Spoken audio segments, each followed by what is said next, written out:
substantive commitment to Kamloops from John Horgan moving forward.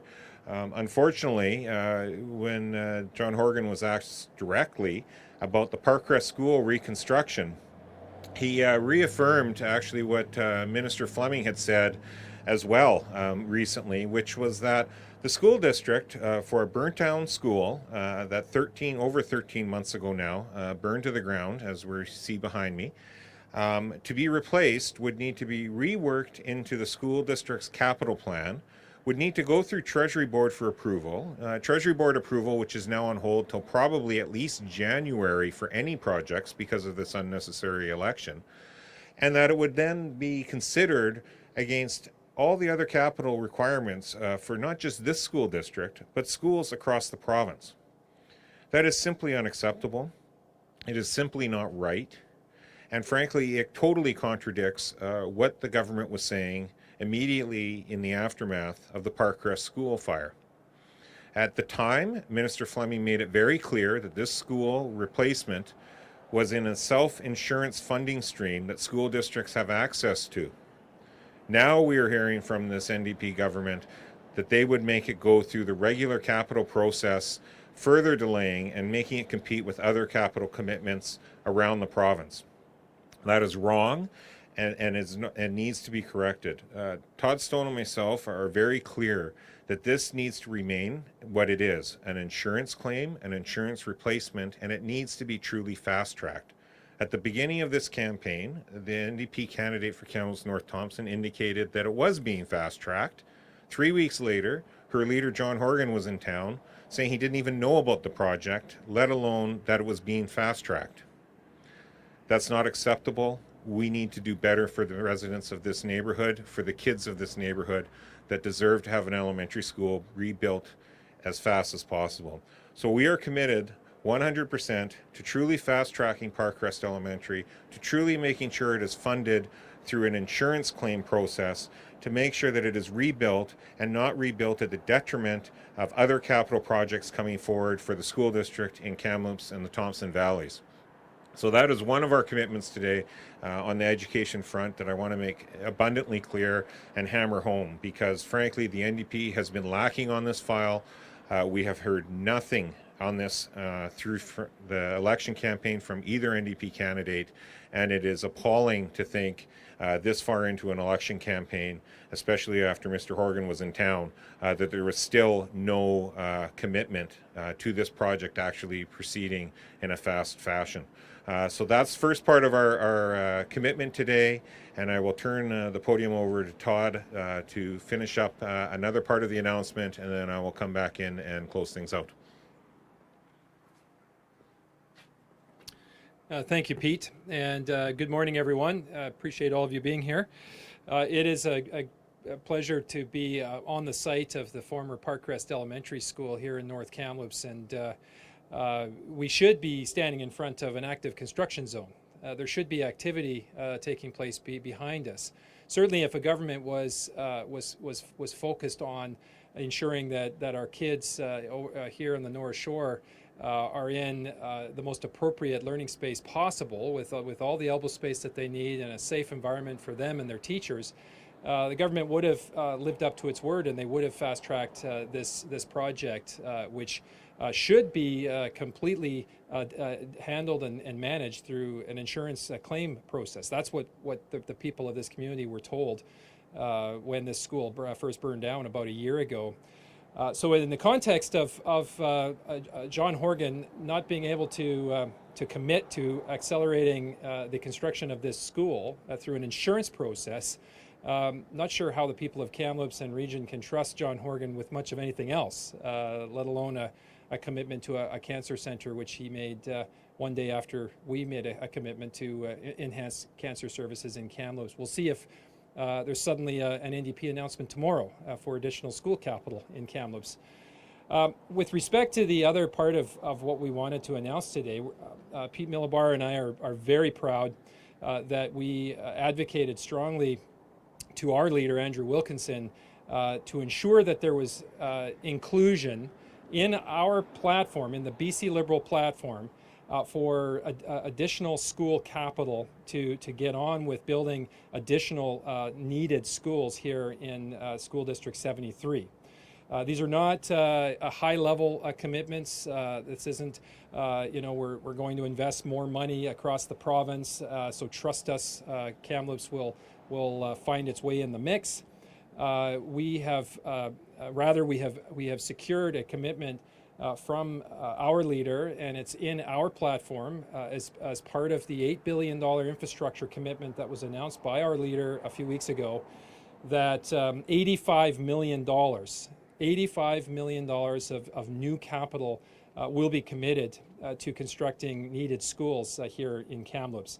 That is above and beyond the replacement of Parkcrest Elementary. The $85 million will fund, at the present time, when one looks at the School District 73's capital plan, the $85 million will fund the top three capital commitments. The number one commitment at the present time in that capital document is for a new school to be constructed in Pineview Valley. The second commitment that's top priority of the school district that's in their latest capital plan is for a new school in Bachelor. And the third priority has moved around over the last couple of years. Pete and I meet with the school district on a regular basis, and we get a capital update usually once a year, if not twice a year. And so that third priority spot has shifted over the last couple of years from a number of different new schools. So what we want to do is say Pineview Valley will get its new school, Bachelor will get a new school, and that third priority will be determined, obviously, as is appropriate, will be determined by the school district in the coming months.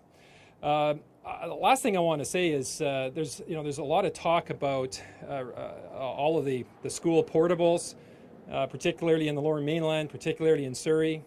And all parties have made significant commitments to eliminating portables, to reducing the number of portables in Surrey.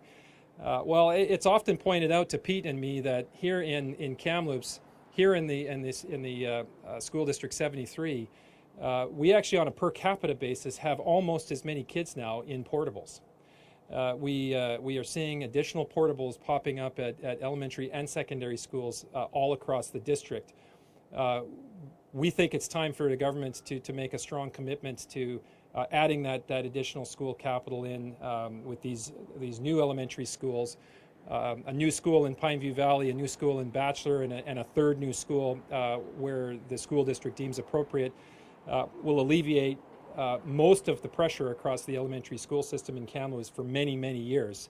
And again, will ensure that our kids and teachers have the best possible learning environments within which to learn and to teach.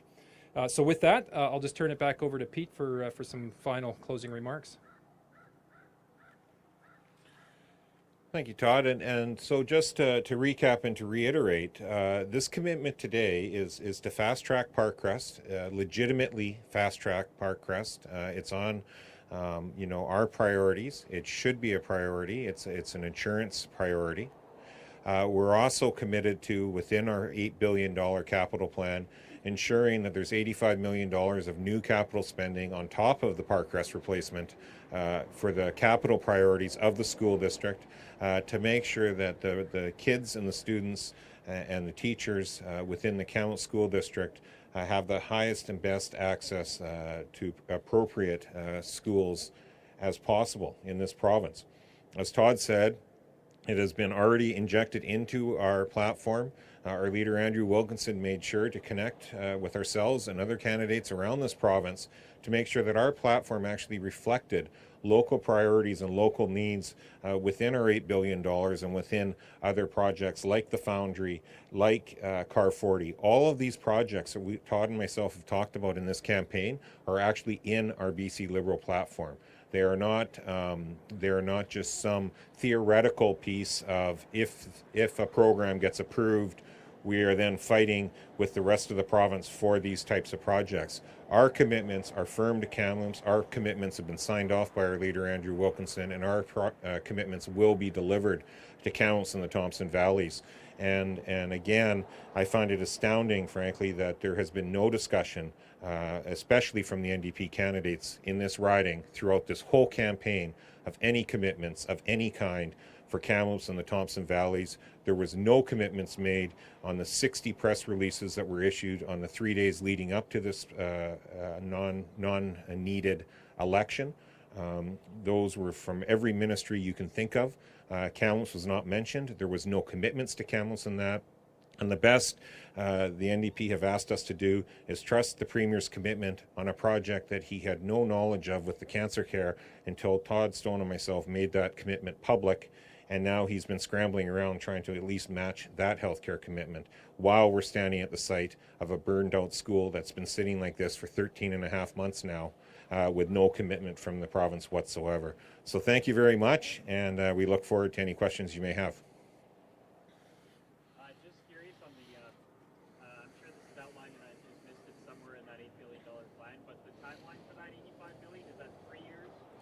So all of the commitments Todd and myself have been talking about under our platform, our commitment over this next mandate of the government, so over the next 4 years, our expectation would be, obviously, you're going to have that year or so of planning to get shovels in the ground and that nature. But yes, absolutely, from cancer to foundry to Car 40 to the schools, everything is meant to be done within this 4-year mandate, unlike the ever-shifting timeline that we're hearing from Mr. Horgan. With Parkcrest, knowing that that's separate and out of insurance, how quickly, if the Liberals are elected here or not, could that school be rebuilt here? Well, that would obviously need some work with the school district. I know they've done quite a bit of work already. They were working with the city about making it a larger gym as well, much like we did it in partnership with the city and the school district up at Pacific Way Elementary, to make it a high school-sized gymnasium instead of an elementary school-sized gymnasium, so the community has a benefit there. So a lot of work has been done. The biggest holdup right now is when you have an education minister saying it still has to go to Treasury Board, which Treasury Board won't even meet for quite some time now because of this unnecessary election. And then you have a premier show up 5 days ago who says that he's not even really aware of the project anymore and that it would have to compete with capital from across the province as well as within its own district. That would indicate to me their plan is to slow walk this project as much as possible. We're saying if the school district needs some extra supports on staff to help move these projects along, that's what needs to happen. The province needs to step up, help build that capacity within the school district, within their capital department, to make sure that these projects can move forward as quickly as possible.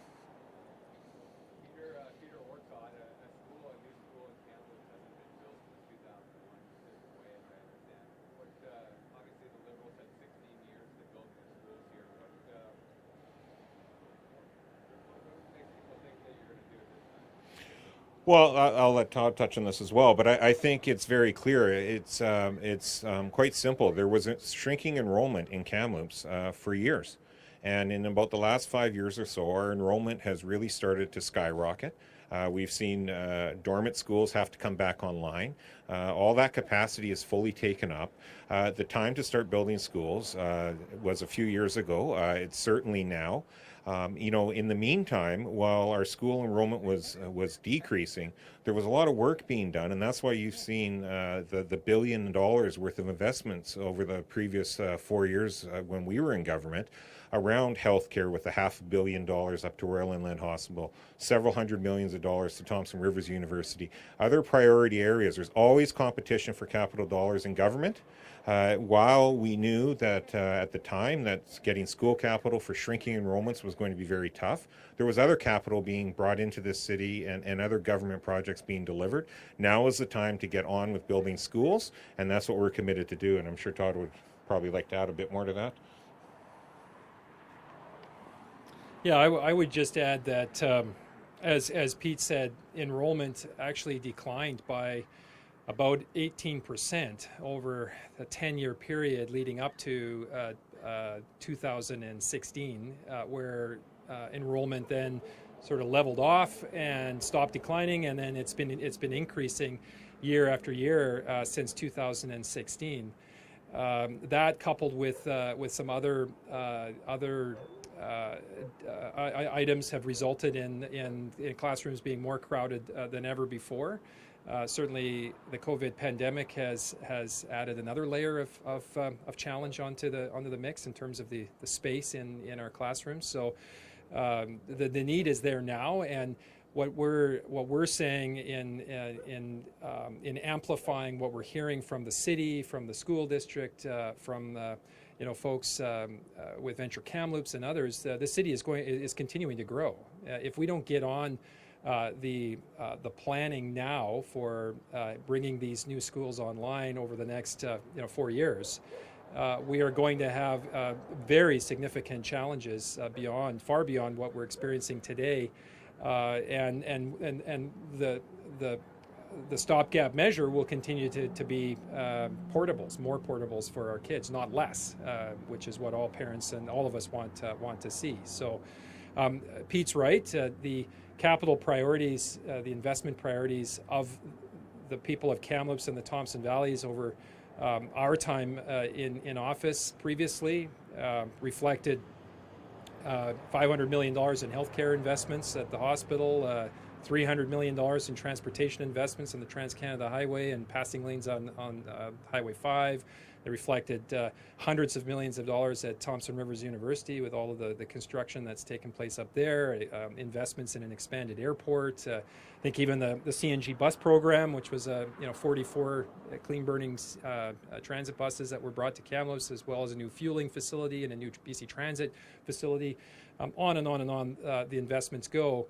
Over $1 billion that was invested in this community and the surrounding valleys during our previous time in office. So that's our record. We actually build stuff. We don't just promise it. We actually build it. So when we say we're going to enhance cancer care, we're going to do it. When we say we're going to expand the Car 40 service, we're going to do it. When we say we're going to put a foundry in Kamloops, we're going to do it. When we say we're going to four-lane the Trans-Canada Highway without these community benefit agreements and get back on track with those four-laning projects, we're going to do it. More passing lanes up the North Thompson Valley, we're going to do it. Getting on with the replacement of Parkcrest Elementary, that should be under construction by now.